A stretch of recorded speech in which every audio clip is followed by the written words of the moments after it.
राधे राधे श्री हरिवंश। जब भी हम इस आध्यात्मिक यात्रा में कदम रखते हैं, आध्यात्मिक कहें, भक्ति कहें, अपने को जानने वाली जो यात्रा है, भगवान को जानने वाली जो यात्रा है, तो अक्सर ये आप भी महसूस करते होंगे और मैंने भी बहुत समय तक ऐसा महसूस किया। और भले ही महाराज श्री कितना भी कहते रहे हो अपने सत्संग में कि घर में रहकर भी, यानी जो हमारा सांसारिक जीवन है, अपना जो कामकाज है, ऑफिस का काम है, दुकान है, घर गृहस्थी है, उसमें रहते हुए वो काम करते हुए भगवान की भक्ति की जा सकती है। बहुत सहज है, सरल है। ये बात पचती नहीं थी, मतलब अंदर से स्वीकार नहीं होती थी। बाहर से तो कर लेते थे क्योंकि जो भगवत प्राप्त महापुरुष होते हैं उनकी वाणी कभी ऐसे तो होती नहीं है, लेकिन उसको गहरे में हमारे अंदर में वो विश्वास में आना कि हाँ ऐसा है वाकई में, उसको सत्य के रूप में स्वीकार कर लेना, ये बहुत लंबे समय में आ पाता है। तो धीरे धीरे कहीं ना कहीं मुझे अब ये भरोसा आने लगा कि हाँ, घर गृहस्थी में रहते हुए, सांसारिक जीवन जीते हुए, अपने जो दुकान है, ऑफिस है, जो भी हमारे काम होते हैं दिनचर्या के, वो काम करते हुए भक्ति बहुत आसान है। तो पहला जो हमको विश्वास नहीं होता है या नहीं होता था, वो इसलिए नहीं होता था क्योंकि बचपन से हम देखते आए हैं, चाहे टीवी सीरियल के माध्यम से या फिर फिल्मों के माध्यम से या फिर अपने जीवन में, कि ऐसा लगता था कि जो भगवान का काम है वो एक अलग काम है और जो संसार का काम है वो एक अलग काम है। तो जिन लोगों को भगवान की प्राप्ति करनी होती है, ऐसी हमारी धारणा हमेशा रही है और रहती है अभी भी, कि जब तक कहीं जंगल में ना चले जाओ या फिर कोई ऐसे वृंदावन जैसे स्थान पे ना चले जाओ, एकांत में, वहाँ कुटिया में रह के, आश्रम में रह के ही भगवान की प्राप्ति या भजन या फिर आध्यात्मिक उन्नति हो सकती है। ऐसी हमारी हमेशा धारणा रहती है और धारणा एक बार बन जाती है तो उसको तोड़ना बड़ा मुश्किल होता है। तो ऐसा ये एक बड़ा कारण रहा है कि हमको हमेशा लगता रहा है कि भक्ति जो है अगर हो ही सकती है, अभी भी लगता होगा, अभी भी कहीं ना कहीं लगता होगा कि संसार के काम में और जितना हमारा व्यवहार होता है उसमें कहीं ना कहीं हमको भगवान की स्मृति ही नहीं रहती है। हम और वो स्मृति इसलिए नहीं रहती है क्योंकि हमने जो संसार को जो जिस तरह से महापुरुष लोग समझाते हैं वैसा समझा नहीं है। तो राम सुखदास जी महाराज इसको बहुत अच्छे से समझाते हैं कि जो परिवार है, ये जो समाज है, ये जो हमको दुकान मिली है, सिर्फ अगर उन्होंने बहुत सुगम कर दिया है एक तरह से। महाराज श्री भी कहते हैं कि राम सुखदास जी महाराज ने भक्ति को इतना सरल और सुगम तरीके से करना बताया है कि उनकी जो लिखी टीका है अ, उसको अवश्य पढ़ना चाहिए, उसका पाठ करना चाहिए अर्थ सहित। तो राम सुखदास जी महाराज कहते हैं कि सर वो इतनी सी बात हमको गहराई से समझ में आ जाए और समझ लें हम। और ये वो कहते हैं कि जब भी कोई महापुरुष कोई बात कहते हैं या फिर ग्रंथों में कोई बात लिखी रहती है तो वो सिर्फ थोपी हुई बात नहीं रहती है, वो एक शाश्वत सत्य होता है जो हमको स्वीकार करना चाहिए। तो ये यात्रा मानने से शुरू होती है, मानते हैं हम, फिर उसके बाद जानना होता है, फिर वो चीज़ अनुभव में आती है। तो ये जो परिवार है या समाज है या फिर जो हमारे कामकाज है, ये एक प्रयोग स्थली की तरह है। भगवान ने एक ऐसा है कि हमको मंच दे दिया है, इस मनुष्य जीवन को जो हमको दिया है, शरीर जो दिया है।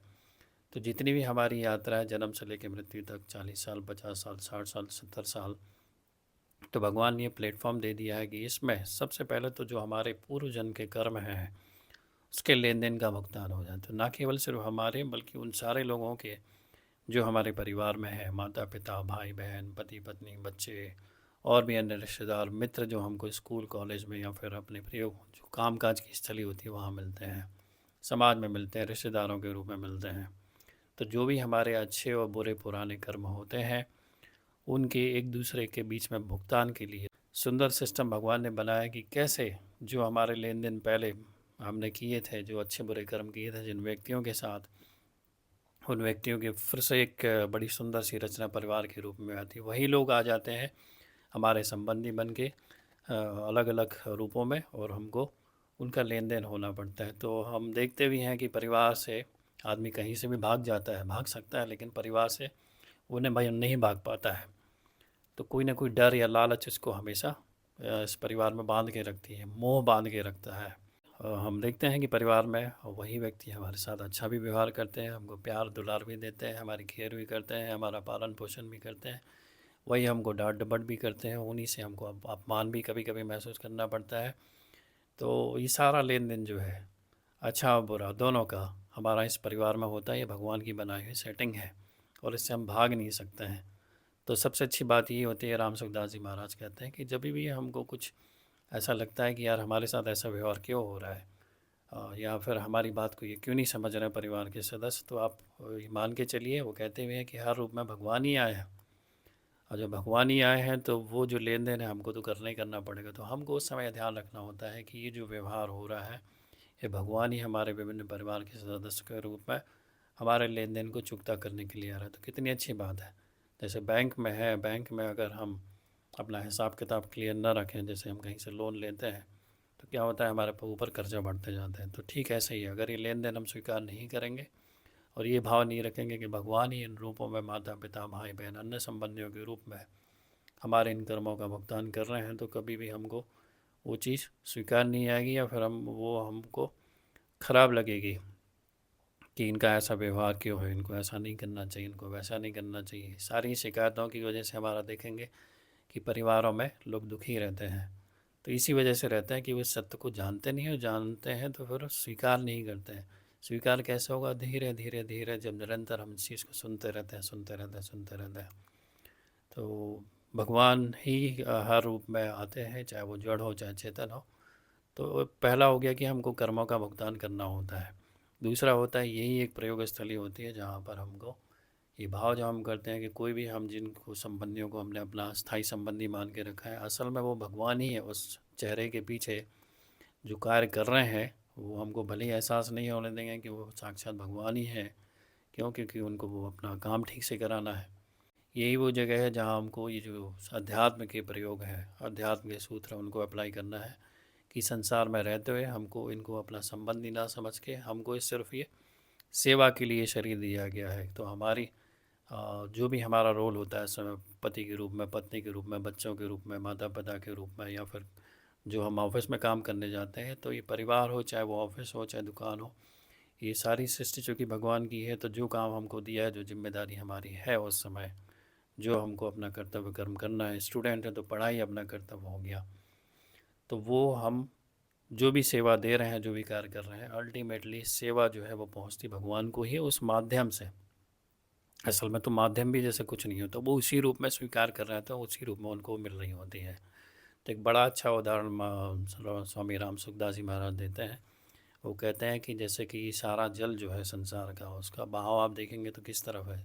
सागर की तरफ है। कोई भी पानी कहीं से भी बह के, नदियों का हो, नालों का हो, वो सारा बह के जाता है समुद्र में। तो ऐसे ही ठीक हमारी सारी जो भी कार्य हैं, हम भले ही उसको ना मारें, ना स्वीकार करें, हमको उसका अनुभव ना हो, हम वो ना पहचानें, लेकिन वो फाइनली जाती उन्हीं को है। हर रूप में जो सेवा स्वीकार की जा रही है वो भगवान की द्वारा ही की जा रही है। तो इस भाव से जब हम अपना कार्य करते हैं, सेवा करते हैं, घर में रहते हैं, तो फिर धीरे धीरे जो हमको जो हमारा अल्टीमेट लक्ष्य शरीर को, मनुष्य शरीर के लिए दिया गया है, भगवान का जो दिया हुआ लक्ष्य है, हमारे कोई अलग अलग लक्ष्य नहीं है। जिन कामों को हम अपना लक्ष्य मानते हैं, जिन प्रोफेशन को, वो हमारे लक्ष्य नहीं है, वो सिर्फ एक माध्यम है।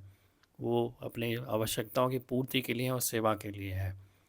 तो जब इस भाव से हम सेवा करते हैं कि हमारा काम इस मनुष्य शरीर में सिर्फ सेवा देना, और ये सेवा भगवान को ही सीधे सीधे पहुंच रही, तो हमारा हर कार्य सेवा बन जाता है, पूजा बन जाता है। सुबह उठने से लेकर रात्रि तक जितने काम होते हैं, राम सुखदास जी महाराज कहते हैं कि भगवान का ही काम है। हम ब्रश कर रहे हैं तो भगवान का काम है, हम भोजन तैयार कर रहे हैं तो भगवान का काम है, झाड़ू लगा रहे हैं तो भगवान का काम है। तो इस भाव से जब हम वो करते हैं तो कहते हैं कि अलग से फिर भक्ति करने की आवश्यकता ही नहीं है। अपने दैनिक जीवनचर्या का जो कार्य है, घर का, गृहस्थी का, दुकान का, ऑफिस का, वही भजन है, वही भक्ति है। सुना तो हमने बचपन से बहुत है, कर्म ही पूजा है, लेकिन ये कर्म पूजा कैसे है? तो जब उस भाव से जब वो की जाती है, असल में जो मुख्य बात है वो भाव है कि उस भाव से कि ये जो कार्य है ये भगवान का कार्य है, भगवान के लिए है। इस रूप में ग्राहक के रूप में भगवान ही आए हैं, पति पत्नी भाई बहन बच्चों सब के रूप में भगवान ही है। तो उनके लिए जो भी हम कार्य कर रहे हैं वो भगवान के लिए ही कार्य कर रहे हैं। सिर्फ यशोदा मैया के घर कृष्ण भगवान जन्म नहीं लिए थे, सिर्फ जो दशरथ जी हैं या कौशल्या जी हैं उनके घर भगवान जन्म नहीं लिए थे। हर जगह लीला जैसे से द्वापर त्रेता सतयुग में हुई है, वैसे अभी भी लीला हो रही है, बस हम इसको पहचान नहीं पाते हैं। भगवान ही इन अनंत रूपों में है। और राम सुखदास महाराज जी कहते हैं कि जो भगवान का विराट स्वरूप है, यही तो विराट स्वरूप है। जैसे लेकिन हमारी कल्पना रहती है, हमारी धारणा ये रहती है कि जैसे टीवी सीरियल में दिखाया जाता है कि भगवान का विराट स्वरूप मतलब वैसे जैसे कि टीवी सीरियल में दिखाया गया था, रथ पे भगवान खड़े थे, बहुत सारे मुख इस तरफ थे, लोग मर रहे थे, जा रहे थे, पैदा हो रहे थे, किसी के मुख से अग्नि निकल रही थी तो किसी के विभिन्न अस्त्र शस्त्र से। तो भगवान के सिर्फ उतने ही चेहरे थोड़ी हैं, ये सब चेहरे जो हमको दिखते हैं पशु पक्षी मानव के और सब, राम सुखदास जी महाराज कहते हैं कि ये सब भगवान के ही चेहरे हैं, भगवान ही खड़े हुए हैं साक्षात वहाँ पे। तो धीरे धीरे अपने अंदर कैसे आ गई, तो ये धीरे धीरे सत्संग से आती है। जब बार बार जब सुनते हैं तो वो सुनते सुनते जो है हमारी धारणाएं ठीक होने लगती है, वैसी होने लगती है, वैसी दृष्टि सूक्ष्म दृष्टि हमको मिलने लगती है। जैसे माइक्रोस्कोप से देखते हैं ना सूक्ष्म चीज़ों को, वैसे ही ये सूक्ष्म जो चीज़ें हैं ये दृष्टि हमको सूक्ष्मदर्शी हम होने लगते हैं।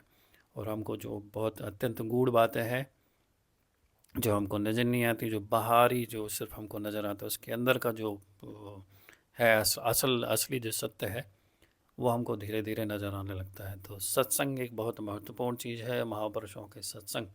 लेकिन महापुरुषों के कौन से महापुरुष? जो भगवत प्राप्त हैं, जिन्होंने भगवान की प्राप्ति की है। तो धीरे धीरे ये कहीं ना कहीं अपने अंदर बहुत समय तो ज़रूर लगता है, जितना ज़्यादा से ज़्यादा समय हम देते हैं श्रवण करने में और फिर उनके अनुसार चलने में, वो जिन्होंने पाठ कहे हैं, स्वाध्याय कहा है, उस तरह से चलने में फिर धीरे धीरे वो भाव हमारे अंदर आने लगता है, वो दृष्टि हमको मिलने लगती है। और फिर वो दूर भी नहीं होगा वो दिन कभी जब हमको साक्षात में वैसे भगवान दिखेंगे जैसे कि महापुरुषों को दिखते हैं। तो बहुत आसान है। और महाराज श्री ने और स्वामी राम सुखदास जी महाराज जैसे महापुरुषों ने इस बात को बहुत आसान किया है कि भक्ति और जो काम है वो अलग अलग नहीं है, एक ही काम है। बस भाव के बदलने की आवश्यकता है, आपको कोई कार्य अलग से नहीं बदलने की आवश्यकता। भाव बदलेगा तो अपना जीवन भी बदल जाएगा। जो नज़र नहीं आ रहे हैं, जो है हर जगह विराजमान, वो भगवान हमको नज़र आने लगेंगे। तो जिन जिन महापुरुषों के सत्संग सुनने से मुझे हेल्प मिली है, कभी मैं अलग से वीडियो बना के आपको बता भी दूँगा। तो उनके वीडियो सुनने से, उनके सत्संग सुनने से आपको भी काफ़ी मदद मिलेगी। तो राधे राधे, श्री हरिवंश।